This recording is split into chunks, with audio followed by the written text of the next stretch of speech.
শ্রীমদাততম ভুবি গৃণন্তি ये ভূরিদা জনাঃ। শ্রী শ্রী রামকৃষ্ণ লীলা প্রসঙ্গ। আচ্ছা, পাতাটা একটু বলুন না। 35 পাতা, 3 লাইন। 35 পাতা?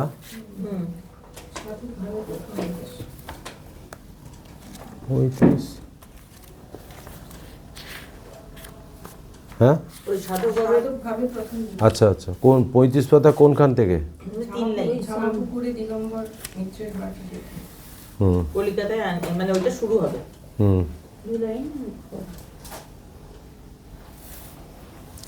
ঝামাপুকুরে দিগম্বর মিত্রের বাটির সমীপে জ্যোতিষ এবং স্মৃতিশাস্ত্রে ব্যুৎপন্ন তাহার স্বধর্মনিষ্ঠ অগ্রজ টোল খুলিয়া ছাত্রদিগকে শিক্ষা দিতেছিলেন এবং পূর্বোক্ত মিত্র পরিবার ভিন্ন পল্লীর অপর কয়েকটি বর্ধিষ্ণু ঘরে নিত্য দেবসেবার ভারও গ্রহণ করিয়াছিলেন। নিত্যক্রিয়া সমাপনপূর্বক ছাত্রগণকে পাঠদান করিতেই তাহার প্রায় সমস্ত সময় অতিবাহিত হইত। সুতরাং অপরের গৃহে প্রত্যহ 2 সন্ধ্যা গমনপূর্বক দেবসেবা যথারীতি সম্পন্ন করা স্বল্পকালেই তাহার পক্ষে বিষম ভার হইয়া উঠিয়াছিল। অথচ সহসা তিনি উহা ত্যাগ করিতে পারিতেছিলেন না, কারণ বিদায় আদায় টোলের যাহা উপসত্ত্ব হইত তাহা অল্প এবং দিন দিন হ্রাস ভিন্ন উহার বৃদ্ধি হইতেছিল না।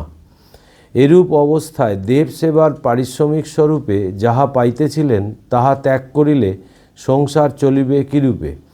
পরিশেষে নিজ কনিষ্ঠ ভ্রাতাকে আনাইয়া তাহার উপর উক্ত দেবসেবার ভার অর্পণপূর্বক তিনি অধ্যাপনাতে মনোনিবেশ করিয়াছিলেন। এখানে একটু আগে দেখি যে ঠাকুরের জীবনে সাধকভাবের প্রথম বিশেষ বিকাশ আমরা দেখিতে পাই।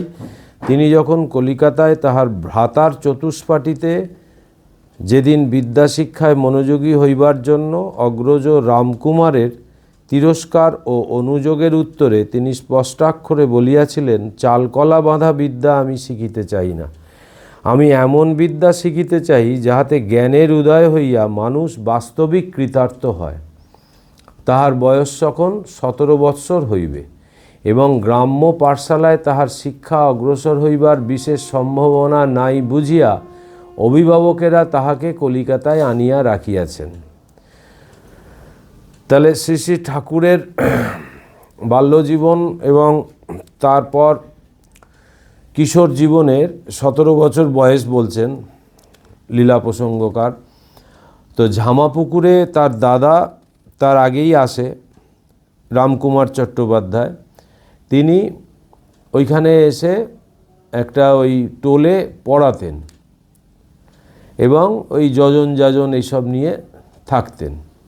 কিন্তু দিন দিন দেখা যাচ্ছিল যে এই আয় যে টোলের সেটা ক্রমশ কমে যাচ্ছিল এবং সেটা আরও যাতে করে আরও বৃদ্ধি পায় সেই জন্য এই ভাইকে ওখানে করেন। এবং ঠাকুর তো আগেই বলে দিয়েছেন যে ওই তোমার ওই চালকলা বাঁধা বিদ্যা আমার চাই না। চালকলা বাঁধা বিদ্যা মানে হচ্ছে যে ওই যজমান মানে উপার্জন, যে বিদ্যা থেকে বিদ্যার উদ্দেশ্য হচ্ছে ওই টাকা করি উপার্জন, মূলত এইটাই হচ্ছে লক্ষ্য। আমরা তো ঠিক সেইটাই করি, আমরা লেখাপড়া শিখি, স্কুলে যাই, সব কিছুই করি, কিন্তু আমাদের উদ্দেশ্যটা হয়ে যায় ওই টাকা রোজগারের দিকে। কিন্তু ঠাকুর কিন্তু ঠিক উল্টোটা বলে দিয়েছে, যে এখানে বলে দিলেন তো যে চালকলা বাঁধা বিদ্যা আমি শিখিতে চাহি না, আমি এমন বিদ্যা শিখিতে চাই যাহাতে জ্ঞানের উদয় হইয়া মানুষ বাস্তবিক কৃতার্থ হয়।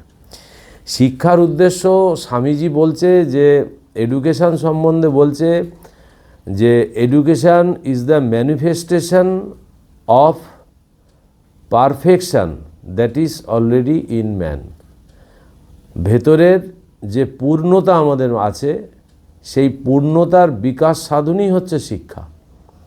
পূর্ণতা মানে স্বামীজি কর্মযোগে দেখবেন বলেছে যে তোমার ভেতরে জ্ঞান বিশ্বাসের একটা ফল্গু ধারা সবসময় রয়েছেই, এই জ্ঞানটা ভেতরে আছেই, সেইটা আমাদেরকে এই বাইরের আঘাত স্বরূপ শিক্ষা দিয়ে সেই জ্ঞানটাকে বাইরে আনতে হবে, প্রকাশ করতে হবে। এইটা বলছে স্বামীজি বলছে, মানুষ শেখে না, মানুষ আবিষ্কার করে। ডিসকভার এই কথাটা ব্যবহার করেছে, যে এই জ্ঞানটা যেন আবরিত আছে অজ্ঞানের দ্বারা, সেই অজ্ঞানটা যত যত সরবে তত তার ভেতরের জ্ঞান উন্মোচিত হবে। কিন্তু এই যে ঠাকুর এখানে বলে দিলেন যে চালকলা বাঁধা বিদ্যা, মানে বিদ্যার উদ্দেশ্য যদি এইটা হয় যে আমাকে বড় হয়ে রোজগার করতে হবে, আমাকে বড় হয়ে বাড়ি গাড়ি করতে হবে, এইটা যদি উদ্দেশ্য হয়ে যায় তাহলে এইটা আর আসবে না, যে এই যাতে জ্ঞানের উদয় হইয়া মানুষ বাস্তবিক কৃতার্থ হয়। এই জ্ঞান আর আমাদের যে এই যে বাহ্যিক যে জ্ঞান আর কি, মানে বিষয় আশয়ের যে জ্ঞান বা পারিপার্শ্বিক প্রকৃতির যে জ্ঞান, এই জ্ঞান আর এই জ্ঞান দুটো কিন্তু আলাদা। এই জ্ঞান ঠাকুর যেটা বলছেন এখানে যে জ্ঞানের উদয় হয়, তার মানে আমার ভেতরের যে সত্তা, সেই সত্তার ওপরে যে অজ্ঞানতা আছে, সেই অজ্ঞানতাটা ধীরে ধীরে সরিয়ে ফেলার নামই হচ্ছে আসল জ্ঞান, এবং ওটাই হচ্ছে শিক্ষার উদ্দেশ্য হবে। কিন্তু আমাদের বিষয়টা অন্যদিকে ঘুরিয়ে দেওয়া হয়েছে, মানে ঘুরে গেছে আর কি, যেহেতু আমাদের বিষয়ের প্রতি ঝোঁক বেশি, সেজন্য উদ্দেশ্য এটা হয়ে গেছে। তারপরে বলছে, গদাধর এখানে আসিয়া অবধি নিজ মনোমত কর্ম পাইয়া উহা সানন্দে সমাপনপূর্বক অগ্রজের সেবা ও তাহার নিকটে কিছু কিছু পাঠাভ্যাস করিতেন। গুণসম্পন্ন প্রিয়দর্শন বালক অল্পকালেই যজমান পরিবারবর্গের সকলের প্রিয় হইয়া উঠিলেন। এটা ঠাকুরের প্রথম দিককার কথা বলছেন, যে প্রথমে এসে এইটাকে খুব ভালো লেগে গেল। কামারপুকুরের ন্যায় এখানেও ওই সকল সম্ভ্রান্ত পরিবারের রমণীগণ তাহার কর্মদক্ষতা, সরল ব্যবহার, মিষ্টালাপ ও দেবভক্তি দর্শনে তাহার নিকট নিঃসংকোচে আগমন করিতেন, এবং তাহার দ্বারা ছোটোখাটো ফাইফরমাস করাইয়া লইতে এবং তাহার মধুর কণ্ঠে ভজন শুনিতে আগ্রহ প্রকাশ করিতেন। এই রূপে কামারপুকুরের ন্যায় এখানেও বালকের একটি আপনার দল বিনা চেষ্টায় গঠিত হইয়া উঠিয়াছিল, এবং বালকও অবসর পাইলেই ওই সকল স্ত্রী পুরুষদিগের সহিত মিলিত হইয়া আনন্দে দিন কাটাইতেছিলেন। সুতরাং এখানে আসিয়াও বালকের বিদ্যাশিক্ষার যে বড় একটা সুবিধা হইতেছিল না, এ কথা বুঝিতে পারা যায়। মানে ওই দাদার টোলে পড়বে কি, তার পড়ার প্রতি তার সেই আগ্রহ নেই। সে নিজের একটা ওখানে যে সকলকে আপন করে নেওয়ার যে গুণ তার ভেতরে আছে, সেইটার দ্বারা সে কামারপুকুরের মতো এখানেও একটা নিজের ভালো লাগা সমস্ত স্ত্রী পুরুষ সকলকে নিয়ে সে দিব্যি আনন্দে আছে। পূর্বোক্ত বিষয় লক্ষ্য করিয়াও রামকুমার ভ্রাতাকে সহসা কিছু বলিতে পারেন নাই, কারণ একে তো মাতার প্রিয় কনিষ্ঠকে তাহার স্নেহসুখে বঞ্চিত করিয়া এক প্রকার নিজের সুবিধার জন্যই দূরে আনিয়াছেন, তাহার উপর ভ্রাতার গুণে আকৃষ্ট হইয়া লোকে তাহাকে আগ্রহপূর্বক বাটিতে আহ্বান ও নিমন্ত্রণাদি করিতেছে। এই অবস্থায় যাইতে নিষেধ করিয়া বালকের আনন্দে বিঘ্নোৎপাদন করা কি যুক্তিযুক্ত? ঐরূপ করিলে বালকের কলিকাতাবাস কি বনবাস তুল্য অসহ্য হইয়া উঠিবে না? সংসারে অভাব না থাকিলে বালককে মাতার নিকট হইতে দূরে আনিবার কোনোই প্রয়োজন ছিল না।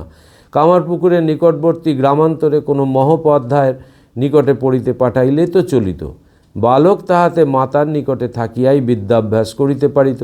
ঐরূপ চিন্তার বশবর্তী হইয়া রামকুমার কয়েক মাস কোনো কথা না বলিলেও পরিশেষে কর্তব্যজ্ঞানের প্রেরণায় একদিন বালককে পাঠে মনোযোগী করিবার জন্য মৃদু তিরস্কার করিলেন। কারণ সরল সর্বদা আত্মহারা বালককে পরে তো সংসারে প্রবিষ্ট হইতে হইবে। এখন হইতে যদি সে আপনার সাংসারিক অবস্থার যাহাতে উন্নতি হয় এমন পথে আপনাকে নিয়মিত করিয়া চলিতে না শেখে, তবে ভবিষ্যতে কি আর এরূপ করিতে পারিবে? অতএব ভাতৃবাৎসল্য এবং সংসারের অভিজ্ঞতা উভয়ই রামকুমারকে ওই কার্যে প্রবৃত্ত করাইয়াছিল। বলছেন যে এই যে মায়ের কাছ থেকে তার ছোট ছেলেকে নিয়ে চলে এসছে, এইটা নিয়ে আসার ফলে যদি কোনো লাভ কিছু যদি না হয়, ভাইকে দিয়ে যদি কোনো রকম উপকার না হয়, বা ভাইয়েরও নিজের যদি পড়াশোনায় মন না থাকে, না শেখে, তাহলে তার কাছ থেকে নিয়ে আসার লাভটা কী হলো? এইটা রামকুমার তার দাদা এটা মনে মনে ভাবছে, এবং এই সাংসারিক অবস্থার যাহাতে উন্নতি হয়, হ্যাঁ, এইটা হচ্ছে মানে এই বাহ্যিক দিকটা এদের সবথেকে বেশি। ঠাকুরের তো ওই সব দিকে মন নেই। ঠাকুর তার নিজের আত্মানন্দে বিভোর, সে সবসময় সকলের সঙ্গে মিশছে, আনন্দে আছে, সবসময় তার আনন্দটাই মূল জিনিস, তার এইসব দিকে মন নেই। এবার বলছে, কিন্তু স্নেহপরবশ রামকুমার সংসারের স্বার্থপর কঠোর প্রথায় ঠেকিয়া শিখিয়া কতকটা অভিজ্ঞতা লাভ করিলেও নিজ কনিষ্ঠের অদ্ভুত মানসিক গঠন সম্বন্ধে বিশেষ অভিজ্ঞ ছিলেন না। বালক যে এই অল্প বয়সেই সংসারী মানবের সর্ববিধ চেষ্টার এবং আজীবন পরিশ্রমের কারণ ধরিতে পারিয়াছে, এবং 2 দিনের প্রতিষ্ঠা ও ভোগসুখ লাভকে তুচ্ছ জ্ঞান করিয়া মানব জীবনের অন্য উদ্দেশ্য নির্ধারিত করিয়াছে, একথা তিনি স্বপ্নেও হৃদয়ে আনয়ন করিতে পারেন নাই। দেখেছেন? বলছে যে এই বয়সে একটা ছেলে, সে এই সংসারের ভোগ সুখের দিকে তার মন নেই, যে সংসারী হতে হবে, সংসারী হয়ে তার সব রকম চেষ্টা করতে হবে সংসারের উন্নতির জন্য, হ্যাঁ, এই হচ্ছে 2 দিনের এই প্রতিষ্ঠা, ভোগ সুখ লাভ, এইগুলোকে একদম তুচ্ছ জ্ঞান করছে, করে তার উদ্দেশ্য অন্য। সে এইটা দেখে তার দাদা মানে অবাক হয়ে যাচ্ছে, যে বলছে স্বপ্নেও হৃদয়ে আনয়ন করিতে পারেন নাই। সুতরাং তিরস্কারে বিচলিত না হইয়া সরল বালক যখন তাহাকে প্রাণের কথা পূর্বোক্তরূপে খুলিয়া বলিল, তখন তিনি বালকের কথা হৃদয়ঙ্গম করিতে পারিলেন না। ভাবিলেন, মাতা পিতার বহু আদরের বালক জীবনে এই প্রথম তিরস্কৃত হইয়া অভিমান বা বিরক্তিতে এরূপ উত্তর প্রদান করিতেছে। উত্তরটা কি? ওই যে চালকলা বিদ্যা আমি এখানে শিখতে আসিনি, এটা আমার উদ্দেশ্য নয়। এবার এইটা শুনে রামকুমার তার দাদা কিন্তু বুঝতে পারছে না যে এ কী বলছে রে বাবা, যে এই অভিমান বা বিরক্তিতে তার এরূপ মানে সে ওই যে ওখান থেকে নিয়ে চলে এসছে মায়ের বাবার আদরের সন্তানকে, এই রামকুমার এই উল্টোটা ভাবছে, যে বোধহয় এই অভিমান থেকে এরম কথা বলছে। সত্যনিষ্ঠ বালক তাহাকে আপন অন্তরের কথা বুঝাইতে সেদিন অনেক চেষ্টা পাইল। অর্থকরী বিদ্যা শিখিতে তাহার প্রবৃত্তি হইতেছে না, এ কথা নানাভাবে প্রকাশ করিল, কিন্তু বালকের সে কথা শোনে কে? বালক তো বালক, বয়োবৃদ্ধ কাহাকেও যদি কোনো দিন আমরা স্বার্থচেষ্টায় পরাঙ্মুখ দেখি, তবে সিদ্ধান্ত করিয়া বসি তাহার মস্তিষ্ক বিকৃত হইয়াছে। এইখান থেকে এবার ভাবছে, এই রে, এ তো এই সমস্ত চিন্তাভাবনা আমাদের হয় না? আমাদের সংসারে যদি স্বাভাবিক যে শিশু যখন উল্টো দিকে হাঁটা দেয়, উল্টো কথা বলে, আমরা তখন ভাবি এই যে ডাক্তার দেখাতে হবে, বোধহয় মাথা পাতা গণ্ডগোল হচ্ছে। কিন্তু আমরা বুঝতে পারি না যে তার সংস্কার ওই রকম, যে সে মানে উচ্চ আধ্যাত্মিক ভাবের ভাবিত, এবং সে জীবনের উদ্দেশ্যটা তার কাছে অন্য। আমাদের সকলেরই ওই উদ্দেশ্য হচ্ছে ওই মানে সংসার বা এই ভোগ সুখে থাকা, কিন্তু তার তো আরেকটা দিক আছে, সেইটা চট করে বোঝা যায় না যদি কারোর মধ্যে এটা দেখা দেয়। কারণ বেশিরভাগ মানুষ যেই দিকে যে চিন্তা করে সেটাই আমরা ভাবি স্বাভাবিক, আর বাকি উল্টো পথে যখন কেউ হাঁটা দেয় তখন ভাবি এটা অস্বাভাবিক। সেই জন্য এই মস্তিষ্ক বিকৃত হইয়াছে, এইটা এবার তার দাদা ভাবছে। বালকের ওই সকল কথা রামকুমার সেদিন বুঝিলেন না। অধিকন্তু ভালোবাসার পাত্রকে তিরস্কার করিয়া পরক্ষণে আমরা যেমন অনুতপ্ত হই এবং তাহাকে পূর্বাপেক্ষা শতগুণে আদর যত্ন করিয়া স্বয়ং শান্তি লাভ করিতে চেষ্টা করি, কনিষ্ঠের প্রতি তাহার প্রতি কার্যে ব্যবহার এখন কিছুকাল ঐরূপ হইয়া উঠিল। বালক গদাধর কিন্তু নিজ মনোগত অভিপ্রায় সফল করিবার জন্য এখন হইতে যে অবসর অনুসন্ধান করিয়াছিলেন, এ বিষয়ের পরিচয় আমরা তাহার পর কার্য দেখিয়া বিশেষরূপে পাইয়া থাকি। বলছেন যে এই কাউকে তিরস্কার করলে যেরকম একটু মনের মধ্যে একটা অনুতাপ আসে, এবং তারপরেই তাকে বেশি করে আদর যত্ন ভালোবাসা এইসব দিয়ে তাকে শান্ত করার চেষ্টা করি, এই তার দাদাও ঠিক এই রকম মানে এটা করছে। তারপরে পূর্বোক্ত ঘটনার পরের 2 বৎসরে ঠাকুর এবং তাহার অগ্রজের জীবনে পরিবর্তনের প্রবাহ কিছু প্রবলভাবে চলিয়াছিল। অগ্রজের আর্থিক অবস্থা দিন দিন অবসন্ন হইতেছিল এবং নানাভাবে চেষ্টা করিলেও তিনি কিছুতেই ওই বিষয়ের উন্নতি সাধন করিতে পারিতেছিলেন না। টোল বন্ধ করিয়া অপর কোনো কার্য স্বীকার করিবেন কিনা তদ্বিষয়ে নানা তোলাপড়াও তাহার মনোমধ্যে চলিতেছিল, কিন্তু কিছুই স্থির করিয়া উঠিতে পারিতেছিলেন না। তবে একথা মনে মনে বেশ বুঝিতেছিলেন যে সংসার যাত্রা নির্বাহের অন্য উপায় শীঘ্র গ্রহণ না করিয়া এইরূপে দিন কাটাইলে পরিশেষে ঋণগ্রস্ত হইয়া নানা অনর্থ উপস্থিত হইবে। কিন্তু কি উপায় অবলম্বন করিবেন? যজন যাজন ও অধ্যাপন ভিন্ন অন্য কোনো কার্যই তো শেখেন নাই, এবং চেষ্টা করিয়া এখন যে সময়োপযোগী কোনো অর্থকরী বিদ্যা শিখিবেন সেই উদ্যম উৎসাহ হইবার পানে কোথায়? আবার ঐরূপ শিক্ষালাভ করিয়া অর্থোপার্জনের পথে অগ্রসর হইলে নিজ নিত্য ক্রিয়া ও পূজাদি সম্পন্ন করিবার অবসর লাভ যে কঠিন হইবে ইহাও নিশ্চয়।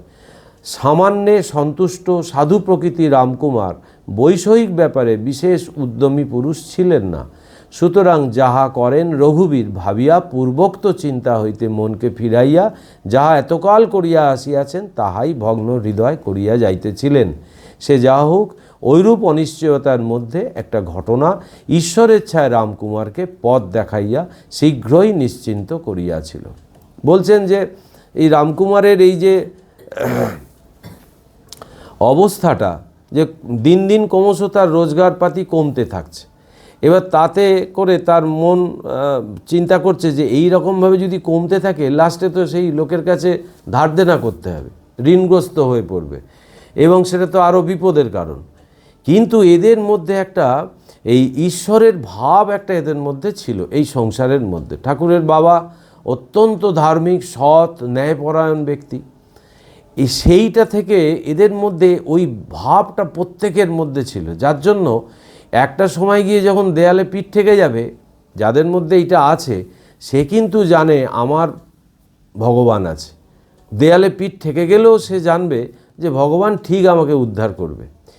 এই ভাবটা হচ্ছে সর্বোত্তম ভাব, যার জন্য এই রামকুমারও ভাবছে যে তার ওই যে কুলদেবতা রঘুবীর ভাবছেন যে যা হবে হবে, যা করবেন রঘুবীর যা করার করবেন, এই ভাব নিয়ে সে তখন শান্ত হলো। এইবার একটা ঘটনা ঘটল, যেই ঈশ্বরের শরণাগত হলো এবং যেই ঈশ্বরকে স্মরণ করলো, সঙ্গে সঙ্গে এইটার টার্নিং আরম্ভ হয়ে গেল। যে একটা অদ্ভুত ঘটনা ঘটল। সেই ঘটনাটা কি? এই রাসমণির কালীবাড়ি প্রতিষ্ঠা হবে এবার। চতুর্থ অধ্যায়, দক্ষিণেশ্বর কালীবাড়ি। সন 1256 সালে রামকুমার যখন কলিকাতায় চতুষ্পাটি খুলিয়াছিলেন তখন তাহার বয়ঃক্রম সম্ভবত 45 বৎসর ছিল। সংসারের অভাব অনটন ওই কালের কিছু পূর্ব হইতে তাহাকে চিন্তিত করিয়াছিল এবং তাহার পত্নী একমাত্র পুত্র অক্ষয়কে প্রসবান্তে তখন মৃত্যুমুখে পতিতা হইয়াছিলেন। কথিত আছে সাধক রামকুমার তাহার পত্নীর মৃত্যুর কথা পূর্ব হইতে জানিতে পারিয়াছিলেন এবং পরিবারস্থ কাহাকেও বলিয়াছিলেন ও তাহার পত্নী এবার আর বাঁচিবে না।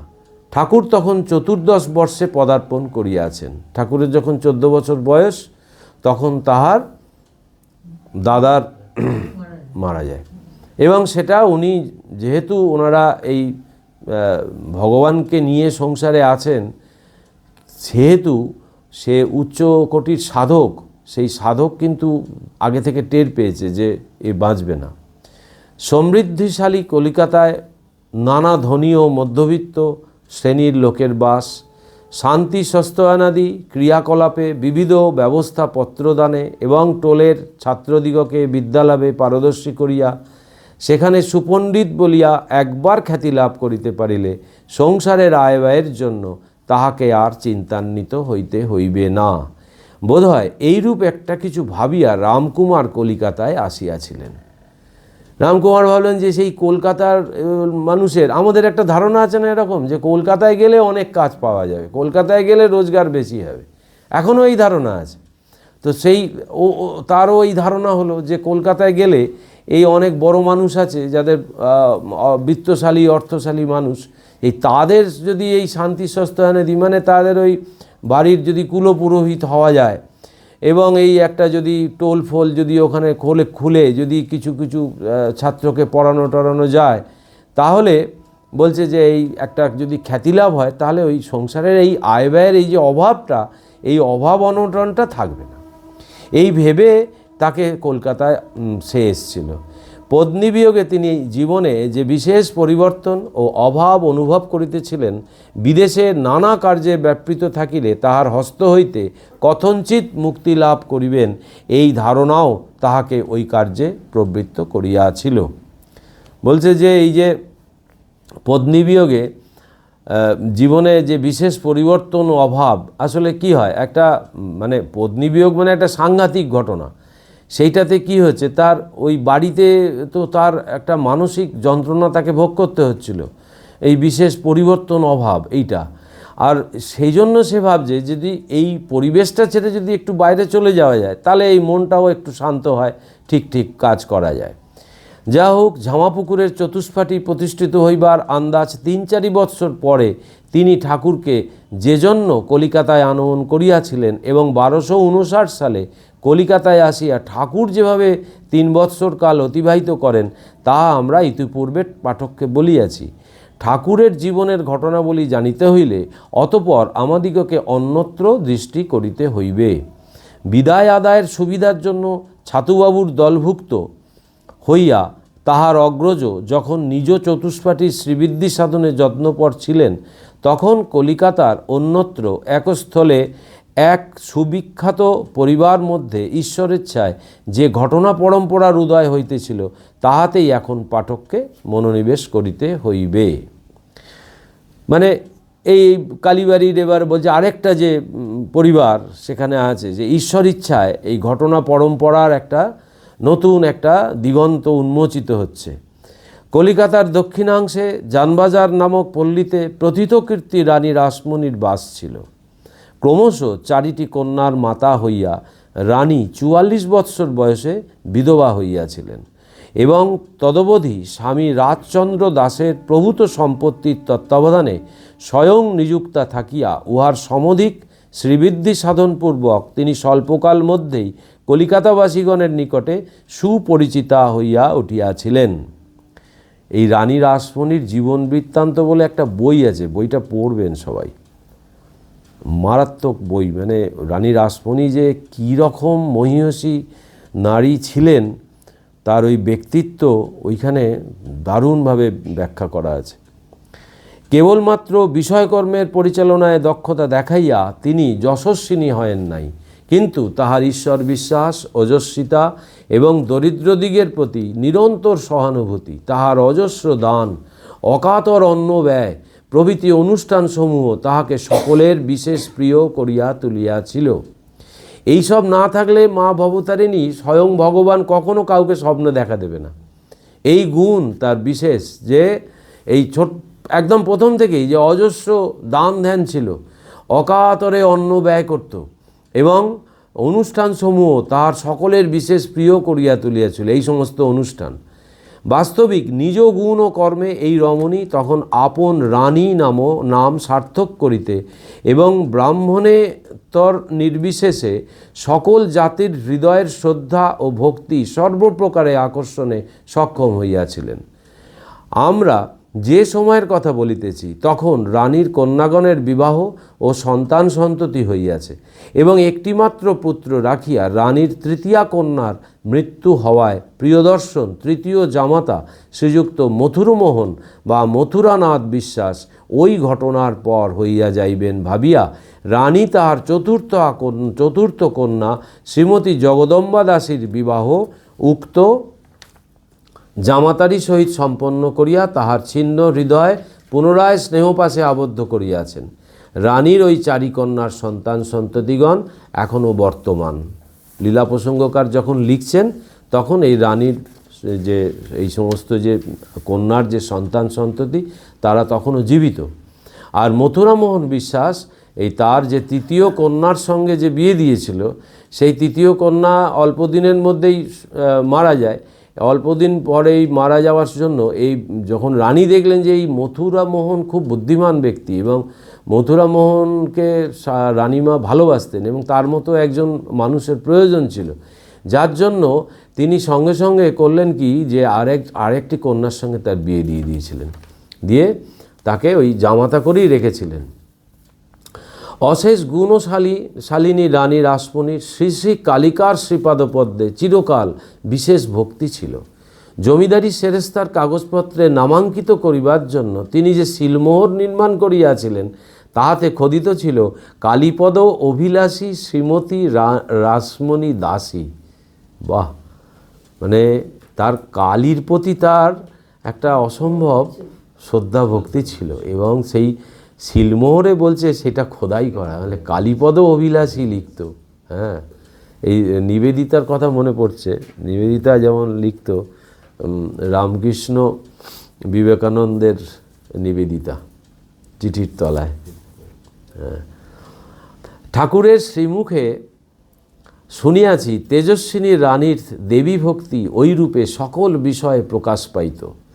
কাশীধামে গমনপূর্বক শ্রী শ্রী বিশ্বেশ্বর ও অন্নপূর্ণা মাতাকে দর্শন ও বিশেষভাবে পূজা করিবার বাসনা রানীর হৃদয়ে বহুকাল হইতে বলবতী ছিল। শোনা যায় প্রভূত অর্থ তিনি ওই জন্য সঞ্চয় করিয়া রাখিয়াছিলেন, কিন্তু স্বামীর সহসা মৃত্যু হইয়া সমগ্র বিষয়ের তত্ত্বাবধান নিজ স্কন্ধে পতিত হওয়ায় এতদিন ওই বাসনা ফলবতী করিতে পারেন নাই। এখন জামাতৃগণ, বিশেষত তাহার কনিষ্ঠ জামাতা শ্রীযুক্ত মথুরমোহন তাহাকে ওই বিষয়ে সহায়তা করিতে শিক্ষালাভ করিয়া তাহার দক্ষিণ হস্তস্বরূপ হইয়া ওঠায় রানী 1255 সালে কাশী যাইবার জন্য প্রস্তুত হইতে লাগিলেন। সকল বিষয় স্থির হইলে যাত্রা করিবার অব্যবহিত পূর্ব রাত্রে তিনি স্বপ্নে দেবীর দর্শন লাভ ও প্রত্যাদেশ পাইলেন, কাশী যাইবার আবশ্যক নাই। ভাগীরথী তীরে মনোরম প্রদেশে আমার মূর্তি প্রতিষ্ঠিত করিয়া পূজা ও ভোগের ব্যবস্থা করো। আমি ওই মূর্তাশ্রয়ে আবির্ভূত হইয়া তোমার নিকট হইতে নিত্য পূজা গ্রহণ করিব। এই স্বপ্নাদেশ হয়ে গেল যে স্বয়ং কালী তাকে এই স্বপ্নে এই কথা জানালো। মানে সমস্ত ব্যাপারটাই সেই কালী ঘটাচ্ছে, এটা পুরো চিত্রটা চিন্তা করলে পরিষ্কার একদম। ঠাকুরকে নিয়ে এলো তার পুজো করবে বলে, তার আগে তার দাদাকে নিয়ে আসছে, দাদার হাত ধরে ঠাকুর আসছে, তারপরেই স্বপ্নাদেশ হচ্ছে রাসমণি ওই টাকা ওখানে খরচা করবে বলে, ওখানে গিয়ে খরচা, কাশিতে গিয়ে খরচা যাতে না হয়, হ্যাঁ সেই এইখানে খরচা করো। ভক্তিপরায়ণা রানী ওইরূপ আদেশ লাভে বিশেষ পরিতৃপ্তা হইলেন এবং কাশী যাত্রা স্থগিত রাখিয়া সঞ্চিত ধনরাশি ওই কার্যে নিয়োজিত করিতে সংকল্প করিলেন। রানী তো জানেন না যে কাশী যাওয়া হবে না, যে কাশী যাওয়ার জন্য সমস্ত কিছু যে তোড়জোড় করছিল এত বছর ধরে, সেটার সুযোগ হলো অনেক কাল পরে, কিন্তু কালী সে আগে থেকে তার নিজের কখন কিভাবে করিয়ে নেবে সব আগে থেকে জোটপাট করিয়ে রেখে দিয়েছে, মানে রানীকে দিয়ে পুরো সঞ্চয় করিয়ে নিয়েছে। ওই রূপে শ্রী শ্রী জগদম্বার প্রতি রানীর বহুকাল সঞ্চিত ভক্তি এই সময় সাকার মূর্তি পরিগ্রহে উন্মুখ হইয়া উঠিয়াছিল এবং ভাগীরথী তীরে বিস্তীর্ণ ভূখণ্ড ক্রয় করিয়া তিনি বহু অর্থ ব্যয় তদুপরি নবরত্ন পরিশোভিত সুবৃহৎ মন্দির, দেবারাম ও তৎসংলগ্ন উদ্যান নির্মাণ করিতে আরম্ভ করিয়াছিলেন। এখন হইতে আরব্ধ হইয়া 1262 সালেও উক্ত দেবালয় সম্যক নির্মিত হইয়া ওঠে নাই দেখিয়া রানী ভাবিয়াছিলেন জীবন অনিশ্চিত, মন্দির নির্মাণে বহুকাল ব্যয় করিলে শ্রী শ্রী জগদম্বাকে প্রতিষ্ঠা করিবার সংকল্প হয়তো নিজ জীবনকালে কার্যে পরিণত হইয়া উঠিবে না। এইরূপ আলোচনা করিয়া সন 1262 সালের 18 জ্যৈষ্ঠ তারিখে স্নান যাত্রার দিনে রানী শ্রী শ্রী জগদম্বার প্রতিষ্ঠা কার্য সম্পন্ন করিয়াছিলেন। উহার পূর্বের কয়েকটি কথা পাঠকের জানা আবশ্যক। রানী চিন্তা করলেন যে জীবন তো অনিশ্চিত, কখন জীবন চলে যায়, আর এত কাল ধরে এই মন্দির নির্মাণ হচ্ছে, 1255 থেকে 1262, অলরেডি 7 বছর চলে গেছে, আরও কত বছর লাগবে। কিন্তু রানী দেখছে যে না, এ তো মন্দির প্রতিষ্ঠান করে যেতে হবে, নাহলে তো কখন শরীর চলে যাবে। এইবার লীলা প্রসঙ্গকার এর ব্যাকগ্রাউন্ডটা এবার বলছেন। প্রত্যাদেশ পাইয়াই হোক বা হৃদয়ের স্বাভাবিক উচ্ছ্বাসেই হোক, কারণ ভক্তেরা নিজ ইষ্ট দেবতাকে সর্বদা আত্মবৎ সেবা করিতে ভালোবাসেন। শ্রী শ্রী জগদম্বাকে অন্নভোগ দিবার জন্য রানীর প্রাণ ব্যাকুল হইয়া উঠিয়াছিল। রানী ভাবিয়াছিলেন, মন্দিরাদি মনের মতো নির্মিত হইয়াছে, সেবা চলিবার জন্য সম্পত্তিও যথেষ্ট দিতেছি, কিন্তু এতটা করিয়াও যদি শ্রী শ্রী জগদম্বাকে প্রাণ যেমন চাহে নিত্য অন্নভোগ না দিতে পারি, তবে সকলই বৃথা। লোকে বলিবে রানী রাসমণি এত বড় কীর্তি রাখিয়া গিয়াছেন, কিন্তু লোকের ওইরূপ কথায় কি আসে যায়। হে জগদম্বে, অন্তঃসারহীন নাম যশ মাত্র দিয়া আমাকে এ বিষয় ফিরাইও না। তুমি এখানে নিত্য প্রকাশিতা থাকো এবং কৃপা করিয়া দাসীর প্রাণের কামনা পূর্ণ করো। দেখেছেন, ঠিক আমাদের উল্টোটা। আমরা তো নাম যশটা চাই, আমরা ভগবানের সেবা করতে চাই কি, আমরা ওটার আড়ালে করি, মানে ওইটা করে যেন আমার নাম যশটা বাড়ে। কিন্তু এখানে অন্য, রানী ভাবছে যে আমার এই লোকে হয়তো আমার শরীর চলে যাওয়ার পর বলবে রানী রাসমণির দেবালয়, এখন যেরকম বলা হচ্ছে বলছি, কিন্তু সেইটা রানী রাসমণির মন হচ্ছে যে না, এটা আমার হাতে তুমি নিত্য এখানে প্রতিষ্ঠিত থাকবে এবং নিত্য পূজিতা হবে এবং নিত্য অন্নভোগ দেয়া হবে, এই তার মানে নিজের তার ইচ্ছা। রানী দেখিলেন দেবীকে অন্নভোগ প্রদান করিবার পথে প্রধান অন্তরায় তাহার জাতি ও সামাজিক প্রথা, নতুবা তাহার প্রাণ তো একবারও বলে না যে অন্নভোগ দিলে জগন্মাতা উহা গ্রহণ করিবেন না। হৃদয় তো ওই চিন্তায় উৎফুল্ল ভিন্ন, কখনো সংকুচিত হয় না। তবে এই বিপরীত প্রথার প্রচলন হইয়াছে কেন? তদানীন্তন সমাজ ভীষণ মানে সেই কঠোর, মানে কি একবারে নিম্ন মনোবৃত্তির পরিচয়। আজকে ওইগুলো পড়লে ভাবলে কেমন লাগে যে এরা কি করেছে, এরা এই জিনিসগুলোকে ভেঙে দেবার জন্য ভগবান এদেরকে পাঠিয়েছে, যে এইসব নিয়ে তখন মানুষ মেতেছিল। ওই ছুঁয়ো না ঠাকুর, স্বামীজি বলছে না, তোদের কি ধর্ম আছে রে বাপ, তোদের ধর্ম এখন ওই রান্নাঘরের হাঁড়িতে, ছুঁয়ো না খালি।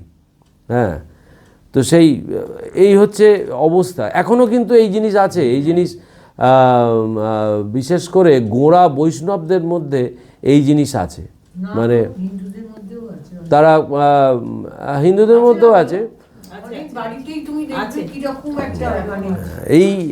এই জায়গাটা মারাত্মক জায়গা।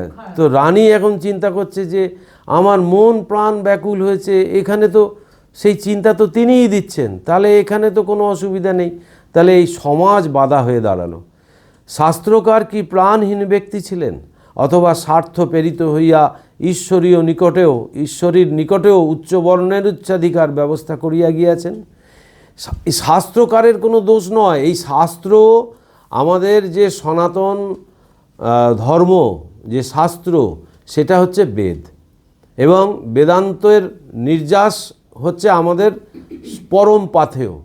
কিন্তু সেইটাকে আড়াল করে রেখে সেই পুরোহিত কুল করলো কি, এই নিজেদের ভোগ সুখের সুবিধার জন্য তারা নিজেরা এই শাস্ত্রকে নিজেরা তার ওপরে রং চড়িয়ে নিজেদের স্বার্থসিদ্ধির জন্য তৈরি করলো। স্বামীজি একটা জায়গায় বলছে ওই যত দোষ ওই পুরোহিত বেটাগুলোর, বলছে 4 দশক ধরে রক্ত চুষে খেয়েছে তোদের। ভাবা যায়, স্বামীজির মুখ থেকে এই কথা বেরিয়েছে, বলছে এই পুরোহিত কুল 4 দশক ধরে রক্ত চুষে খেয়েছে, খালি বলছে ছুঁয়ো না।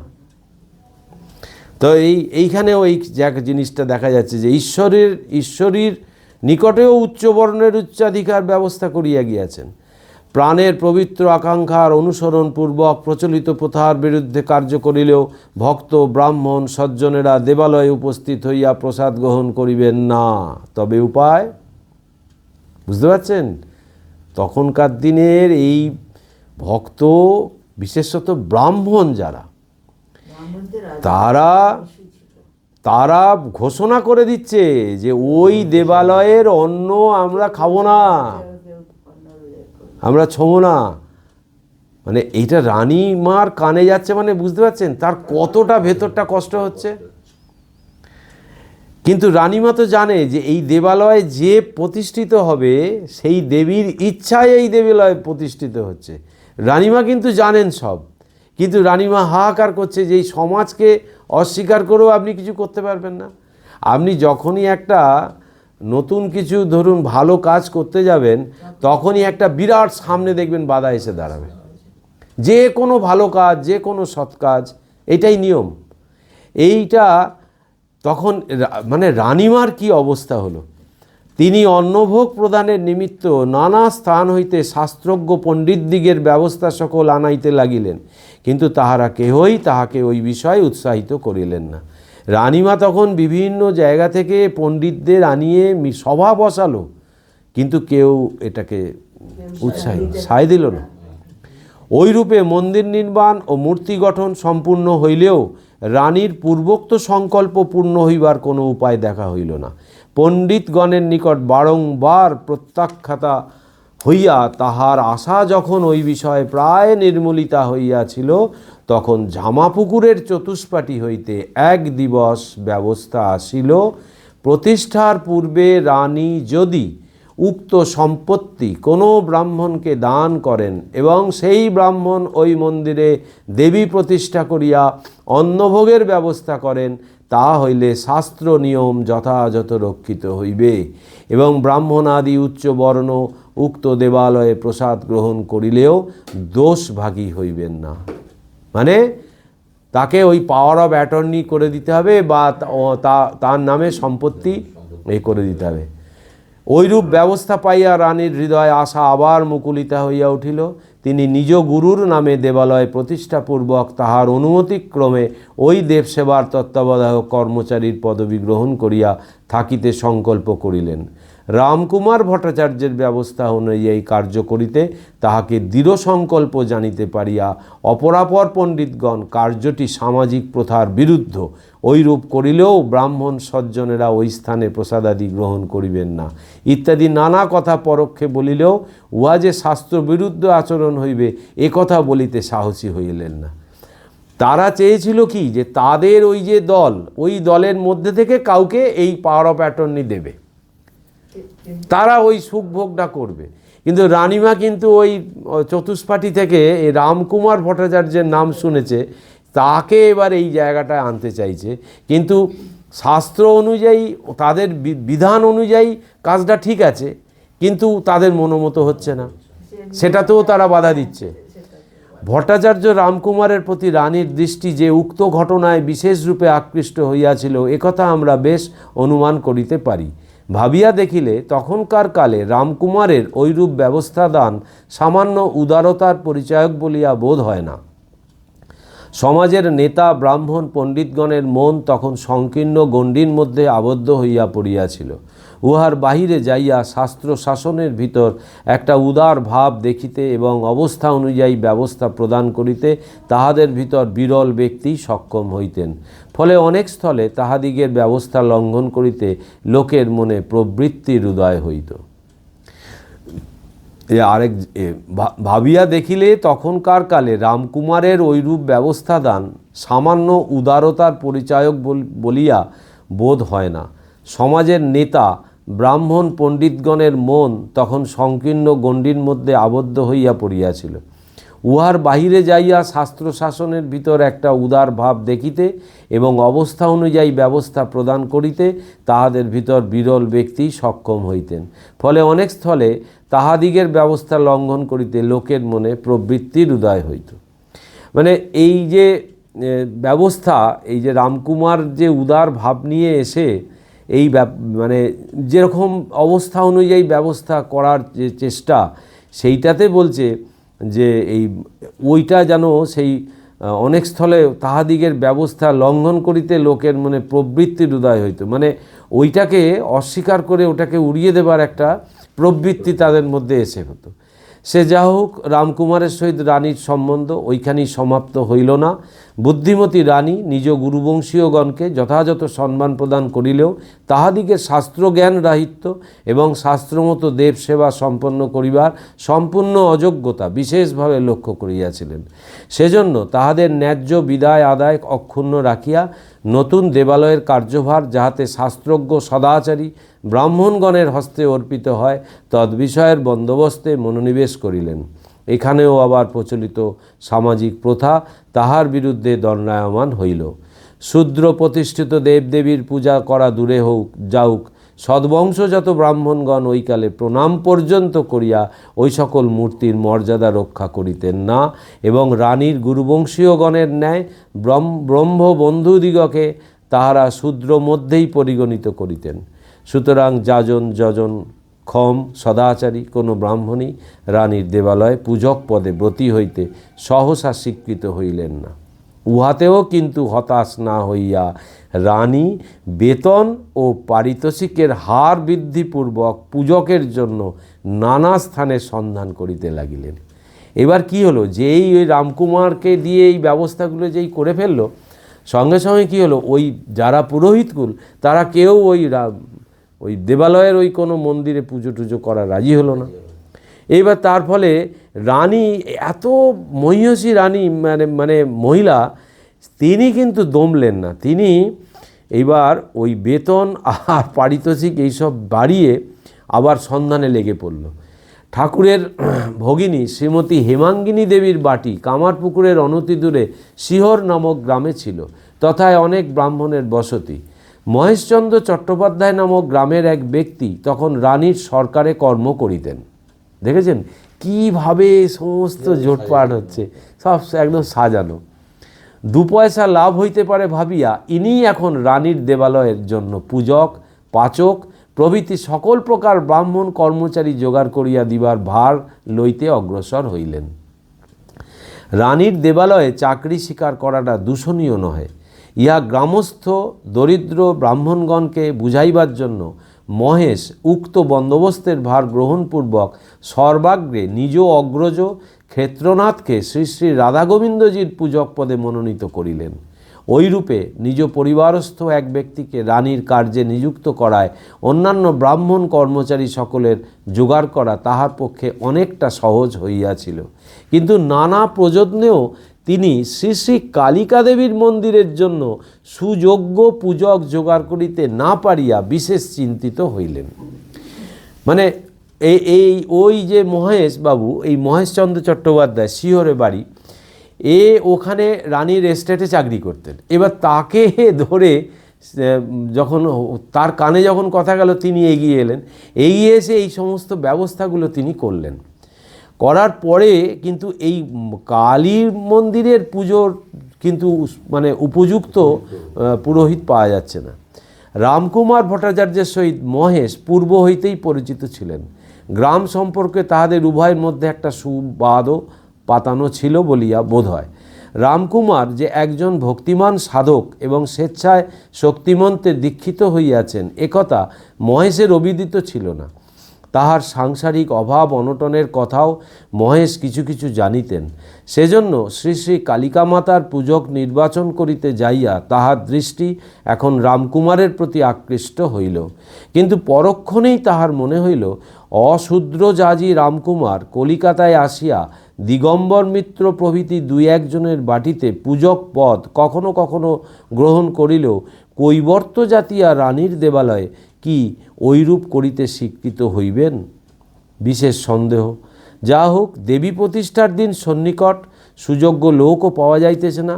অতএব সকল দিক ভাবিয়া মহেশ একবার ওই বিষয়ে চেষ্টা করা যুক্তিযুক্ত বিবেচনা করিলেন। কিন্তু স্বয়ং ওই বিষয়ে সহসা অগ্রসর না হইয়া রানীর নিকট সকল কথা বলিয়া প্রতিষ্ঠার দিন অন্তত রামকুমার যাহাতে পূজকের পদ গ্রহণ করিয়া সকল কার্য সুসম্পন্ন করেন তজ্জন্য অনুরোধ ও নিমন্ত্রণ করিয়া পাঠাইতে বলিলেন। রামকুমারের নিকট হইতে পূর্বোক্ত ব্যবস্থাপত্র পাইয়া রানী তাহার যোগ্যতার বিষয়ে পূর্বেই উচ্চ ধারণা করিয়াছিলেন। সুতরাং তাহার পূজক পদে ব্রতী হইবার সম্ভাবনা দেখিয়া তিনি এখন বিশেষ আনন্দিতা হইলেন। এবং অতি দীনভাবে তাহাকে বলিয়া পাঠাইলেন, শ্রী শ্রী জগন্মাতাকে প্রতিষ্ঠা করিতে আপনার ব্যবস্থা বলেই আমি অগ্রসর হইয়াছি এবং আগামী স্নানযাত্রার দিনে শুভ মুহূর্তে ওই কার্য সম্পন্ন করিবার জন্য সমুদয় আয়োজনও করিয়াছি। শ্রী শ্রী রাধা গোবিন্দজির জন্য পূজক পাওয়া গিয়াছে, কিন্তু কোনো সুযোগ্য ব্রাহ্মণই শ্রী শ্রী কালীমাতার পূজক পদ গ্রহণে সম্মত হইয়া আমাকে প্রতিষ্ঠা কার্যে সহায়তা করিতে অগ্রসর হইতেছেন না। অতএব আপনি এ বিষয়ে যা হয় শীঘ্র একটা ব্যবস্থা করিয়া আমাকে এ বিপদ হইতে উদ্ধার করুন। আপনি সুপণ্ডিত এবং শাস্ত্রজ্ঞ, অতএব ওই পূজকের পদে তাহাকে নিযুক্ত করা চলে না, এ কথা বলা বাহুল্য। এখন এই মহেশ চট্টোপাধ্যায় করলো কি, সে ভাবলো যে এই রামকুমার তো কলকাতায় আসার পর থেকে কয়েকটা ব্রাহ্মণ পরিবারে সে এই যজন যাজন করছে, কিন্তু যদি শোনে যে রানী কৈবর্ত, তাহলে এই কৈবর্তের এতে দেবালয়ে কি সে পুজো করতে রাজি হবে? তখন এই মহেশবাবু করলো কি, খুব বুদ্ধিমান ব্যক্তি, সে করলো কি রানীর কাছে এই বিষয়টা দিয়ে দিল। এবার রানীমা করলো কি, যে ওনাকে বলল যে ঠিক আছে, ওই মন্দির যেদিন প্রতিষ্ঠা হবে সেদিন উনি পুজো টুজো করে দিন, তারপরে ওনার সঙ্গে কথা বলবো বলে রানীমা তখন তাকে এই আবেদনটা করছে যে এরকম আপনি যদি এটার দায়িত্ব নেন। রানীর ওই প্রকার অনুরোধপত্র পাইয়া মহেশ রামকুমারের নিকট স্বয়ং উপস্থিত হইলেন এবং তাহাকে নানা রূপে বুঝাইয়া সুযোগ্য পূজক না পাওয়া পর্যন্ত পূজকের আসন গ্রহণে শিক্ষিত করাইলেন। ওইরূপে লোভ পরিশূন্য ভক্তিমান রামকুমার নির্দিষ্ট দিনে শ্রী শ্রী জগদম্বার প্রতিষ্ঠা বন্ধ হইবার আশঙ্কাতেই প্রথম দক্ষিণেশ্বরে আগমন করেন এবং পরে রানী ও মথুরবাবুর অনুনয় বিনয় সুযোগ্য পূজকের অভাব দেখিয়া ওই স্থানে যাবজ্জীবন থাকিয়া যান। শ্রী শ্রী জগদম্বার ইচ্ছাতেই সংসারে ছোট বড় সকল কার্য সম্পন্ন হইয়া থাকে। দেবী ভক্ত রামকুমার ওই বিষয়ে ইচ্ছাময়ীর ইচ্ছা জানিতে পারিয়া ওই কার্যে ব্রতী হইয়াছিলেন কিনা কে বলিতে পারে। এই রামকুমার তো স্বয়ং, তিনি তো একটা ওই এমন একটা পরিবার থেকে এসছেন যেখানে ঈশ্বরকে ধরে সংসার করছে, তার বাবা, তার সবাই, মানে সেইটা তার ভেতরে ওইটা তো ছিল। এবার সে দেখছে যে এইটার এই পুরোহিতের অভাবে এই এত বড় একটা ব্যাপার বন্ধ হয়ে যাবে, তো সে এক কথায় রাজি হয়ে গিয়ে, আর তার তো ওই লোভ বা এইসব তো ছিল না, যেটা অন্যান্য ব্রাহ্মণরা চাইছিল যে এখান থেকে বেশি টাকা রোজগার হবে তাদের, সেই ব্যাপারটা তার মাথায় ছিল না। যার জন্য ওই রামকুমার খুব সহজেই বুঝতে পারল যে এটা এই ইচ্ছাময়ীর ইচ্ছা। এই ইচ্ছাময়ীর ইচ্ছাকে মান্যতা দেবার জন্য রামকুমার খুব সহজেই এই কার্যটা স্বীকার করে নিল। সে যা হোক, ওইরূপ অসম্ভাবিত উপায়ে রামকুমারকে পূজক রূপে পাইয়া রানী রাসমণি সন 1262 সালের 18ই জ্যৈষ্ঠ বৃহস্পতিবার স্নানযাত্রার দিবসে মহাসমারোহে শ্রী শ্রী জগদম্বাকে নবমন্দিরে প্রতিষ্ঠিতা করিলেন। শোনা যায় দিয়তাং ভুজ্যতাং শব্দে সেদিন ওই স্থান দিবারাত্র সমভাবে কোলাহলপূর্ণ হইয়া উঠিয়াছিল এবং রানী অকাতরে অজস্র অর্থ ব্যয় করিয়া অতিথি অভ্যাগত সকলকে আপনার ন্যায় আনন্দিত করিয়া তুলিতে চেষ্টার ত্রুটি করেন নাই। সুদূর কর্ণকুব্জ, বারাণসী, শ্রীহট্ট, চট্টগ্রাম, উড়িষ্যা এবং নবদ্বীপ প্রভৃতি পণ্ডিত প্রধান স্থানসমূহ হইতে বহু অধ্যাপক ব্রাহ্মণ পণ্ডিত ওই উপলক্ষে সমাগত হইয়া ওই দিনে প্রত্যেকে রেশমি বস্ত্র, উত্তরীয় এবং বিদায়স্বরূপে এক একটি স্বর্ণমুদ্রা প্রাপ্ত হইয়াছিলেন। শোনা যায় দেবালয় নির্মাণ ও প্রতিষ্ঠা উপলক্ষে রানী 9 লক্ষ মুদ্রা ব্যয় করিয়াছিলেন এবং 2,26,000 মুদ্রার বিনিময়ে ত্রৈলোক্যনাথ ঠাকুরের নিকট হইতে দিনাজপুর জেলার ঠাকুরগাঁ মহকুমার অন্তর্গত শালবাড়ি পরগনা ক্রয় করিয়া দেব সেবার জন্য দানপত্র লিখিয়া দিয়াছিলেন। কেহ কেহ বলেন ভট্টাচার্য রামকুমার ওই দিন সিধা লইয়া গঙ্গা তীরে রন্ধন করত আপন অভীষ্ট দেবীকে নিবেদন করিয়া প্রসাদ ভোজন করিয়াছিলেন। কিন্তু আমাদের ওই কথা সম্ভব বলিয়া বোধ হয় না, কারণ দেবীভক্ত রামকুমার স্বয়ং ব্যবস্থা দিয়া দেবীর অন্নভোগের বন্দোবস্ত করিয়াছিলেন। তিনি এখন ওই নিবেদিত অন্ন গ্রহণ না করিয়া আপন বিধানের এবং ভক্তিশাস্ত্রের বিরুদ্ধ কার্য করিবেন, একথা নিতান্তই অযুক্তিকর। ঠাকুরের মুখেও আমরা ওইরূপ কথা শুনি নাই। অতএব আমাদিগের ধারণা তিনি পূজান্তে হৃষ্টচিত্তে শ্রী শ্রী জগদম্বার প্রসাদী নৈবেদ্যান্নই গ্রহণ করিয়াছিলেন। ঠাকুর কিন্তু ওই আনন্দোৎসবে সম্পূর্ণ হৃদয়ে যোগদান করিলেও আহারের বিষয়ে নিজ নিষ্ঠা রক্ষাপূর্বক সন্ধ্যাগমে নিকটবর্তী বাজার হইতে 1 পয়সার মুড়িমুড়কি কিনিয়া খাইয়া পদব্রজে জামাপুকুরের চতুষ্পাটিতে আসিয়া সেই রাত্রি বিশ্রাম করিয়াছিলেন। এই যে একটা রটনা হয়ে গেছিল যে রামকুমার পুজোর পরে সে যে অন্নভোগ, ওই দেবীর যে প্রসাদ, এইটা নাকি তিনি খাননি, গ্রহণ করেননি। এটা একটা রটনা হয়েছিল, কিন্তু তার যে ভক্তি বিশ্বাস এই অনুযায়ী এটা লীলা প্রসঙ্গকার এখানে লিপিবদ্ধ করেছেন যে এটা অযুক্তিকর, কারণ এই ভক্তিশাস্ত্রের বিরুদ্ধ কার্য এই রামকুমার কখনো করবে না। এই বিশ্বাস থেকেই আমাদের ধরে নিতে হবে যে শ্রী শ্রী জগদম্বার প্রসাদী নৈবেদ্যান্নই রামকুমার গ্রহণ করেছিলেন। কিন্তু ঠাকুরের কথা বলতে গিয়ে বলছেন যে সারাটা দিন ওই আনন্দ উৎসবে ঠাকুর ছিলেন, কিন্তু কি করলেন, ওখানের প্রসাদ কিন্তু খেলেন না। ওই 1 পয়সার মুড়িমুড়কি কিনে খেয়ে পদব্রজে জামাপুকুরের চতুষ্পাটিতে আসিয়া রাত্রিতে বিশ্রাম করিয়াছিলেন। রানী রাসমণির দক্ষিণেশ্বরে কালীবাটি প্রতিষ্ঠা করার সম্বন্ধে ঠাকুর স্বয়ং আমাদিগকে অনেক সময় অনেক কথা বলিতেন। রানী কাশীধামে যাইবার জন্য সমস্ত আয়োজন করিয়াছিলেন। যাত্রার দিন স্থির করিয়া প্রায় 100 খানা ক্ষুদ্র ও বৃহৎ নৌকা বিবিধ দ্রব্য সম্ভারে পূর্ণ করিয়া ঘাটে বাঁধাইয়া রাখিয়াছিলেন। যাত্রা করিবার অব্যবহিত পূর্বরাত্রে স্বপ্নে দেবীর নিকট হইতে প্রত্যাদেশ লাভ করিয়াই ওই সংকল্প পরিত্যাগ করেন এবং ঠাকুরবাটি প্রতিষ্ঠার জন্য যথাযোগ্য স্থানের অনুসন্ধানে নিযুক্তা হন। বলিতেন, রানী প্রথমে গঙ্গার পশ্চিমকূল বারাণসী সমতুল এই ধারণার বশবর্তিনী হইয়া ভাগীরথীর পশ্চিমকূলে বালি উত্তরপাড়া প্রভৃতি গ্রামে স্থানান্বেষণ করিয়া বিফল মনোরথ হয়েন।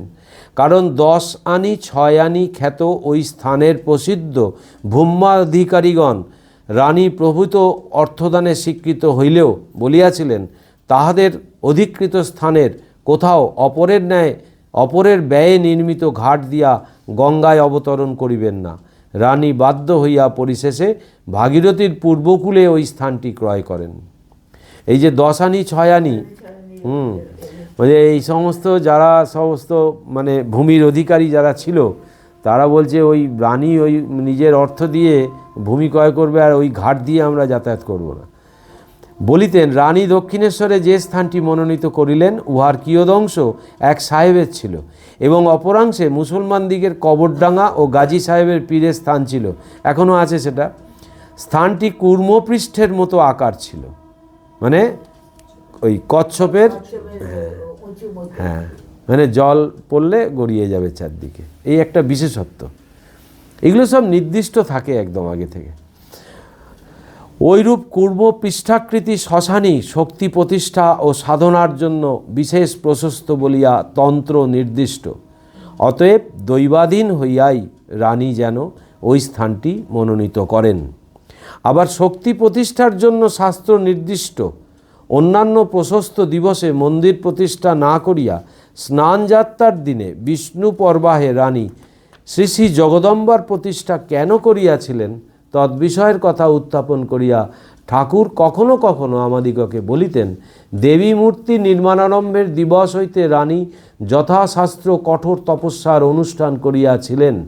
ত্রিসন্ধ্যা স্নান, হবিষান্ন ভোজন, মাটিতে শয়ন ও যথাশক্তি জপ পূজাতি করিতেছিলেন। মন্দির ও দেবীমূর্তি নির্মিত হইলে প্রতিষ্ঠার জন্য ধীরে সুস্থে শুভ দিবসের নির্ধারণ হইতেছিল এবং মূর্তিটি ভগ্ন হইবার আশঙ্কায় বাক্সবন্দি করিয়া রাখা হইয়াছিল। এমন সময় যে কোনো কারণেই হোক ওই মূর্তি ঘামিয়া ওঠে এবং রানীকে স্বপ্নে প্রত্যাদেশ হয়, আমাকে আর কতদিন এইভাবে আবদ্ধ করিয়া রাখিবি? আমার যে বড় কষ্ট হইতেছে, যত শীঘ্র পারিস আমাকে প্রতিষ্ঠিতা কর। ওইরূপ প্রত্যাদেশ লাভ করিয়াই রানী দেবী প্রতিষ্ঠার জন্য ব্যস্ত হইয়া দিন দেখাইতে থাকেন এবং স্নান যাত্রার পূর্ণিমার অগ্রে অন্য কোনো প্রশস্ত দিন না পাইয়া ওই দিবসে ওই কার্য সম্পন্ন করিতে সংকল্প করেন।